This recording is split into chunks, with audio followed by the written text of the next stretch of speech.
Sizni bolajoningiz farqi yo'q necha yoshda, 10 yosh, 15 yosh, 21 yosh, lekin juda ham asabiy bo'ladigan bo'lsa, buning ildiz sababi siz unga homiladorlik davrida bo'lgan bo'lishingiz mumkin. Yana bir marta aytaman do'stlar, bizni butun negativ xastaliklarimiz, kasalliklarimiz, bizani jismimiz bilan bog'liq bo'lgan har qanday kasalliklarimiz bu bizani yelkamizda joylashgan ekan.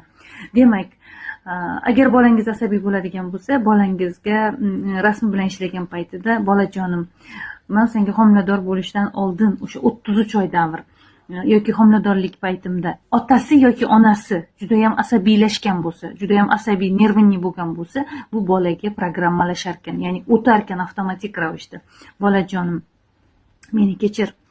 Biz o'zimizdagi yoki otangdagi yoki mendagi o'sha asabiy holatni senga o'tkazganimiz uchun, senga programmalashtirganimiz uchun meni kechir.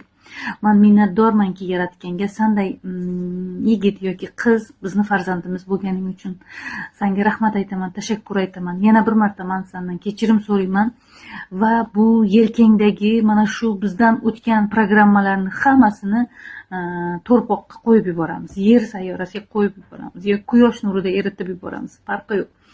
Siz o'sha boladan chiqarib tashlash uchun shunaqa gaplar aytishingiz mumkin. Demak, yelkangdagi har qanday og'ir yuklarni hammasini bizdan sababi bo'lgani uchun men kechirim so'rayman va otang ham, men ham, ikkalamiz ham kechirim so'raymiz. Mana shu sendagi asabiylik hislarini, mana shu yomon emotsiyalarni, yomon tuyg'ularni, ya'ni o'sha asabiylik tuyg'ularini hammasini qo'llaringdan, oyoqlaringdan, ko'ksingdan, butun vujudingdan chiqarib, quyosh nurida